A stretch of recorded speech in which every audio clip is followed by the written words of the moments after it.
श्री स्वामी समर्थ मैत्रिणींनो, हा जो व्हिडिओ आहे ना, हा पौर्णिमेच्या दिवशीचा आहे. पौर्णिमेच्या दिवशीची ही देवपूजा आहे.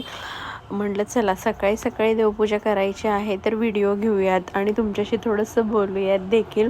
देवांना छान अशी अंघोळ घालून घेतलेली आहे सगळ्या देवांना, आणि सोबतच आता काय केलेलं आहे, स्वच्छ असे पुसून घेतलेत आणि हळदीचं लेपन केलेलं आहे. म्हणजे हळद कालवून घेतलेली आहे मी, कारण की पौर्णिमा आहे तर अष्टलक्ष्मी दीपपूजन पण मला करायचं आहे.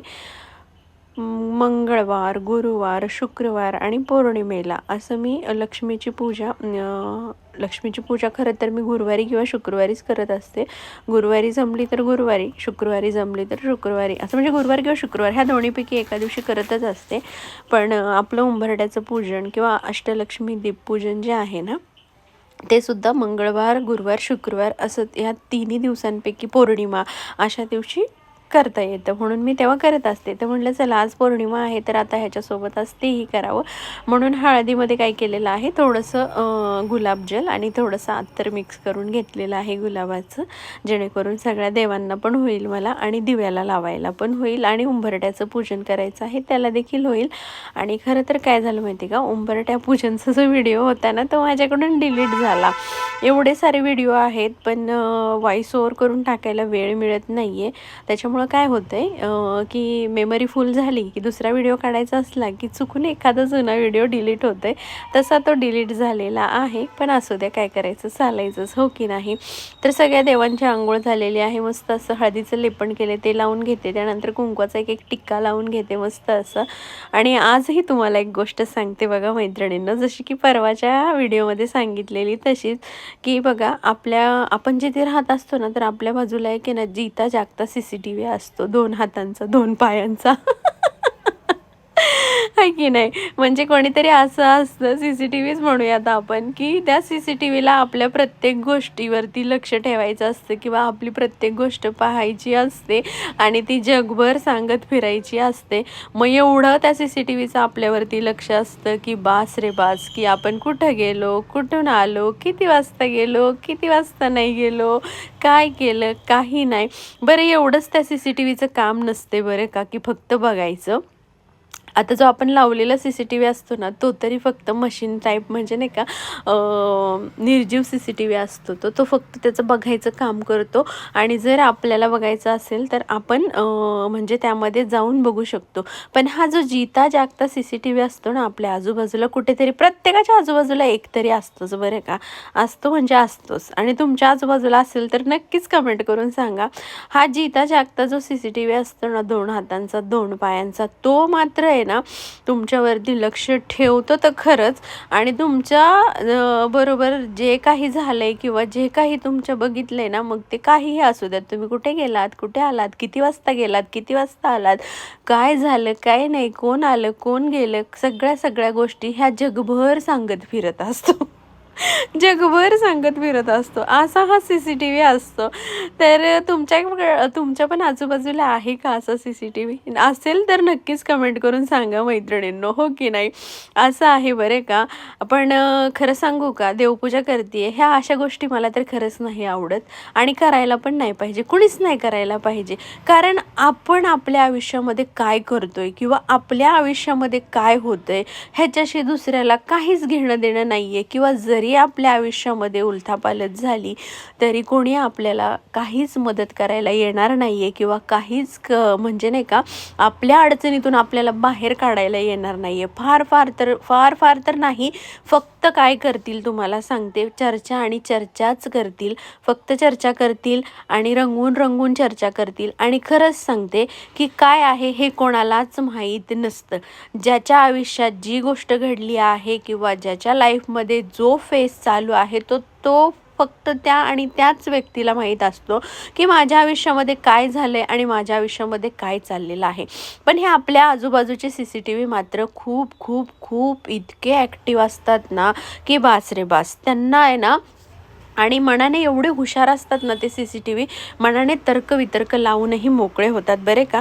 बरं, हा विषय थोडासा थांबवते आणि आता बघा ह्या छोट्या छोट्या ज्या माळा आहेत ना, ज्या की मी गणपतीच्या अगोदर खरेदीला गेलेली तेव्हा घेतलेल्या. आणि हे जे आहे ना बघा, हे ना माझ्याकडे येल्लो कलरचं ब्लाऊज पीस होतं आणि मोतीवाली लेस होती. तर मी हे असं आसन केलेलं आहे स्वामींसाठी मोतीवाल्या लेसचं.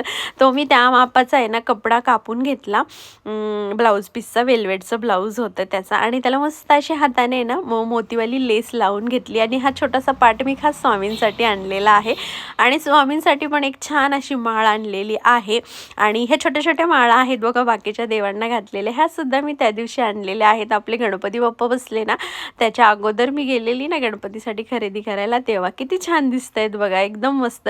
आणि हा जो छोटासा पाट आहे ना, हा आपल्या महालक्ष्मीसाठी आणलेला आहे, जेणेकरून गुरुवार शुक्रवार आपण जेव्हा पूजा करतो पौर्णिमेला, काही नाही, फक्त मी काय करत असते की महालक्ष्मीची पूजा करायची आणि तिला एक लाल गुलाबाचं फूल अत्तर लावून ठेवायचं, गुलाबाचंच अत्तर लावायचं आणि आपलं दिवा अगरबत्ती लावायची, असं एवढंच करत असते. कारण की असं मला एक दोघं ताईंनी सांगितलेलं की बाबा असं केल्याने आपल्याला लक्ष्मी प्राप्ती होते किंवा आपल्याकडं अखंड लक्ष्मी राहते. आणि लक्ष्मी कोणाला नको आहे, सगळ्यांनाच हवी असती ना, मग काय, म्हणून मग करत असते. तर आता बघा सगळे झालेलं आहे, देवांना टीका वगैरे लावून मांडून आणि मस्त अशी फुलं ठेवून घेते आता सगळ्या देवांना.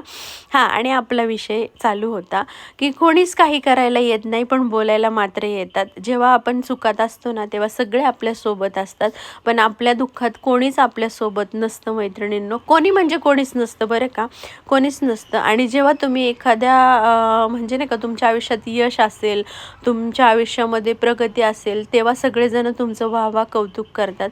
आणि थोडंसं तुमचा डाऊनफॉल चालू झाला किंवा थोडंसं तुम्हाला अपयश आलं किंवा थोडंसं तुमच्याकडून काहीच म्हणजे नाही का जो रेग्युलर चालू आहे त्यामध्ये बदल झाला की भले भले ज्यांना नाही का म्हणजे काहीच समजत नाही कशातलं किंवा ज्यांना काहीच माहिती नाही, असे भले भले मी असं म्हणेल की ज्यांना नाकाचं शेंबूडसुद्धा पुसता येत नाही ना, असे पण आपल्याला ज्ञान शिकवायला येतात. आणि असा फेस ही जी वेळ आहे ही प्रत्येकाच्या आयुष्यात येते, पण ही वेळ आहे बघा, निसर्गाचा नियम आहे, येते आणि जाते. जसा दिवस उगवतो तसा मावळतो, मावळलेला दिवस जसा अंधार पडतो तसा उद्या सूर्यही उगवतो, असं होत असतं. त्यामुळे चालायचंच. पण अशा CCTV मात्र असतात आणि तुमच्याकडे आहेत का, आणि तुमच्यावरही त्या CCTVचं लक्ष आहे का, हे नक्कीच कमेंट करून सांगा बरं का मला. आणि बघा हा अष्टलक्ष्मी दिवा आहे, अष्टलक्ष्मी दीप आहे. तर ह्याला पण मी मस्त ह्याच्यावरती ना ह्या सगळ्या अष्टलक्ष्मी असतात, मध्ये गणपती बाप्पा आणि गजंत लक्ष्मी देखील असतात. खरं तर ह्याच्या साईडने सुद्धा आहे ना हे हळदीचं लेपन करायचं असतं, पण आज गडबडीत माझ्याकडनं राहून गेलं आणि हे मला आत्ता समजतंय की माझ्याकडनं हे बाजूला जे साईडला आहे तिकडे लेपन लावायचं राहिलेलं आहे, कारण की गडबडीमध्ये राहून गेलं. व्हिडिओ एडिट करताना समजते. आणि देवींना अष्टलक्ष्मीला सुद्धा टीका लावून घेतलेला आहे. पण त्या CCTVला हे कळत नाही आहे की आपण एवढं ॲक्टिव्ह राहतो आहे, आपण एवढं आपलं आयुष्य सोडून दुसऱ्याच्या आयुष्याचा विचार करतो आहे, पण नियती कधीतरी एक दिवस एवढा जोरात फटका देते ना, तर जो आपला नाही का लावलेला CCTV असतो ना विकत आणून, म्हणजे तो निर्जीववाला CCTV, तर तो तरी बंद पडला तर म्हणजे हे होईल, काही नाही का ॲक्च्युली निर्जीव आहे. पण हा जिता जागता जो CCTV असतो ना आपल्या बाजूला, हा जर बंद पडला तर मग म्हणजे ह्याचे जर दिवस बदलले, ह्याचा जर नियतीने फेरा बदलला तर ह्याचं काहीच राहणार नाही आहे, हे ह्या CCTVला कधीच कळत नाही. आणि हा जो दिवा आहे बघा, तुपाचा दिवा आहे, जो की आपण घरी बनवलेला आहे. ह्या तुपाच्या दिव्याचा व्हिडिओसुद्धा आपल्या चॅनलवरती आहे, नक्की जाऊन बघा. आणि रोज सकाळी किंवा संध्याकाळी एक तरी तुपाचा दिवा लावावा आपल्या देवाऱ्यामध्ये, खरंच छान आणि प्रसन्न वाटतं. आणि मस्त असा हा अष्टलक्ष्मी दिवा आहे, हा सुद्धा लावायचा आहे. आता नवरात्रीमध्ये तर अखंड राहतो बघा हा, कारण की भरपूर तेल बसतं. एकदा सकाळी लावून ठेवला ना तर दिवसभर चालू राहतो आणि पुन्हा आपण त्यामध्ये तेल टाकू शकतो. असं 9 दिवस आपल्या नवरात्रीमध्ये हा दिवा चालू राहतो मैत्रिणींनो. चला, अशी होती आजची देवपूजा, आणि देवपूजेसोबत बरंच काही बोलायचं होतं ते बोललेली आहे. आणि हे सहज आणि असंच होतं बरं का, बोलावंसं वाटलं म्हणून बोलले तुमच्याशी. आवड आवडला व्हिडिओ तर नक्कीच चॅनलला सबस्क्राईब करा आणि काय वाटते तुम्हाला कमेंटही करा मैत्रिणींनो. आणि आपला आणखीन एक चॅनल आहे एंजल फॅब्रिक म्हणून, ज्या चॅनलवरती आपण रोज नवीन नवीन साड्या ड्रेसेसचं कलेक्शन दाखवत असतो. त्या चॅनलवरती मात्र आपलं लाईव्ह सेशन असतं मैत्रिणींनो. जर तुम्हाला आवडलं तर त्याही चॅनलला जाऊन व्हिजिट करा, तिकडेही बघा साड्यांचं ड्रेसचं कलेक्शन. आवडलं तर नक्कीच तिकडेही सबस्क्राईब करून घ्या. आणि अशा प्रकारे बघा मस्त असं दिवा लावला, तुपाचा दिवा लावला, आपला अष्टलक्ष्मी दीप लावलेला आहे, धूप लावला, अगरबत्ती लावलेली आहे आणि त्यानंतर गुलाबाची फुलं 3 आणलेली, म्हणजे तशी मी 4-5 होती पण 3 घेतली. एक आपल्या महालक्ष्मीला आणि एक आपला महालक्ष्मीचा फोटो आहे ना त्या फोटोला, आणि एक आपल्या अष्टलक्ष्मी दिव्याला असं. आणि ह्या गुलाबाच्या फुलाला पण गुलाबाचं अत्तर लावायचं आहे. गुलाबाचं अत्तर लावायचं. लक्ष्मी मातेला गुलाब आणि गुलाबाचं अत्तर फार प्रिय असतं आणि साधं सिंपल आहे ना, करून बघायला काय हरकत आहे, हो की नाही. कुणीतरी सांगितलं आणि आपण करायचं. करून बघायला साधं सिंपल आहे, फार खर्च नाही आहे, त्यामुळं मग करून बघायचं. आणि बघा अशा प्रकारे इतकं प्रसन्न आणि इतकं छान वाटतं ना अशी देवपूजा केल्यावरती. खूप मस्त एकदम छान वाटतं. चला तर मग व्हिडिओ आवडला असेल तर लाईक करा, शेअर करा. अजूनही चॅनलला सबस्क्राईब केलं नसेल तर सबस्क्राईब करून घ्या मैत्रिणींनो. असेच नवनवीन व्हिडिओ तुम्हाला पाहायला मिळणार आहेत. Bye bye.